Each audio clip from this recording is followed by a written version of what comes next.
Hello and welcome to Patrick's Models of Transport again. Right, so this part here, which I have ballasted, shall we say, so first with grey, I think it was 2 coats of grey, and then I used the rollers as well. Then I used the rough kitchen sponge to make this contrasting ballast effect, to give it three-dimensional effect. And now, of course, there are some spots here that they're really much too dark grey. So I'm going to counterbalance this dark grey using this stubby brush that you've seen me use before for making grass and such. And I mixed a very, very light grey. I just put some white here on the colour palette and mixed the white with the remaining watered down grey here, and I'm just dabbing my stubby brush in here, and I'm going over the very dark spots, and I'm giving them a light dab like that to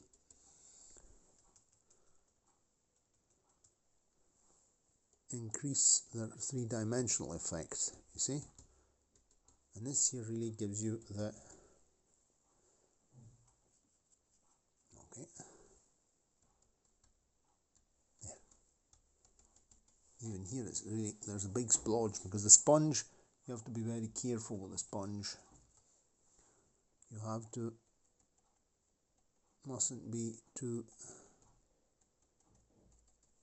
it mustn't, apply it too hard. And this way you can do all your nice ballasting without any ballast falling off. Another reason I don't use static grass is that the thing stays vertical. There you go.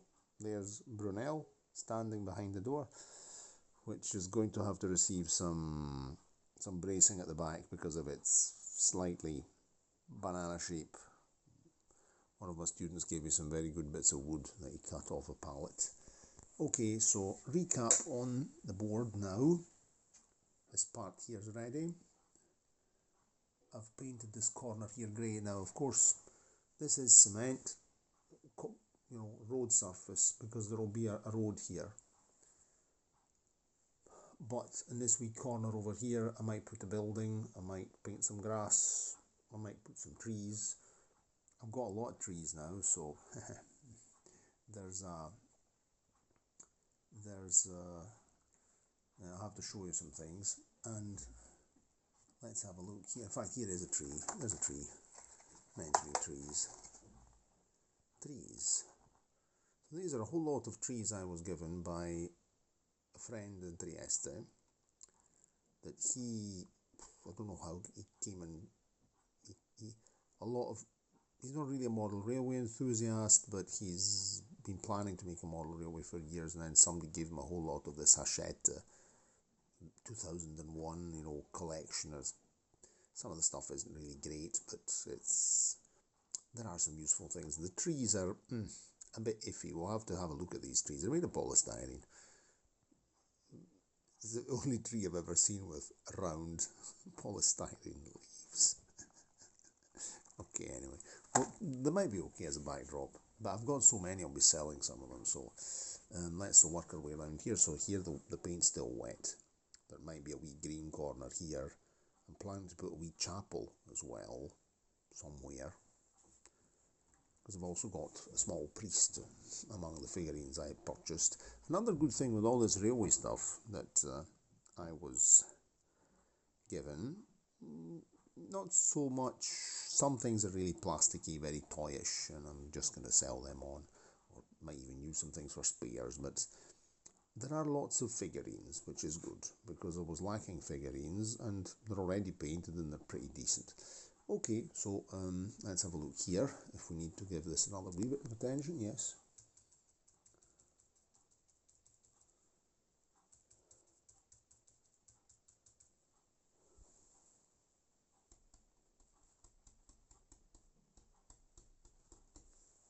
I just dabbed a wee bit of light grey here because it was a bit too dark. Okay, and the more colours, more shades there are, the better it is. For example, even here, great big dark grey bit went there with the sponge, and now we'll counterbalance that by just using the stubby brush.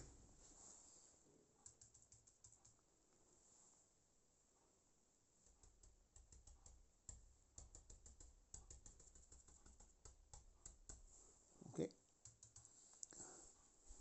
and going through the parts that are really too dark, like just a very quick da-da-da-da, like that.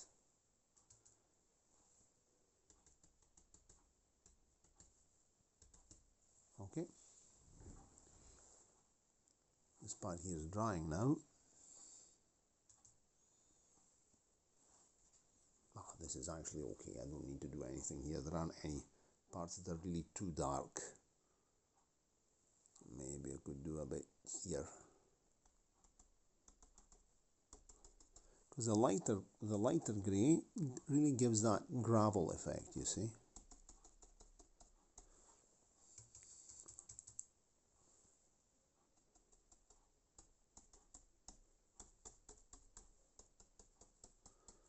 And this dabbing technique, I didn't really learn it anywhere, so these are all things that you can easily, I mean, I like to draw with pencils, I like drawing, I like using pencils and blending pencils and things like that. And the sponge technique, this technique here of using the sponge, this kind of thing here to go down and, you know, make the gravel shades, the three-dimensional effect, I learned that at school.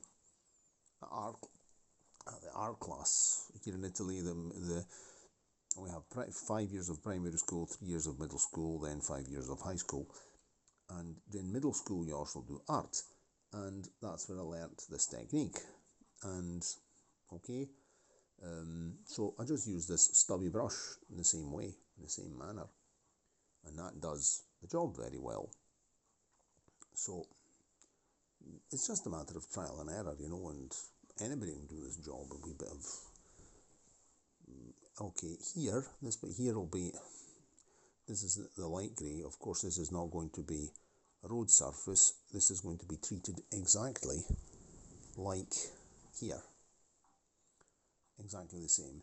You see how the parts are dabbed in light grey are giving a really nice three-dimensional effect. Plus here, I will then apply, still using the stubby brush, some grass, or just some weeds, because railways are always full of grass, particularly along the sides or here, and we'll put some grass to get the same kind of effect, in particular in the middle, or just some splodgy grassy bits, and even particularly here, whether we're going to put a fence here or something, and we'll sort of have a look and maybe put some grass along here as well. So that's for the moment. That's that for the moment. I think I'm going to go to my bed, because I told myself I wasn't staying up late tonight, and here I am, up late again. Okay, it's whatever it is. Well, it's Friday now, yes. Friday the good question, I don't remember. Well, Monday was the 10th of February. It's Friday anyway, but we're on our way to the weekend. Very well, cheerio, and see you next time. And yes, and this is that coach that we have to talk about. This was a very, very, very good bargain. Very good bargain. And it's a bargain, if you look carefully, with 3 axles. I've been after a 3-axle coach for some time, but we'll talk about this in another video when we finish doing some of this work. Cheerio, and see you next time.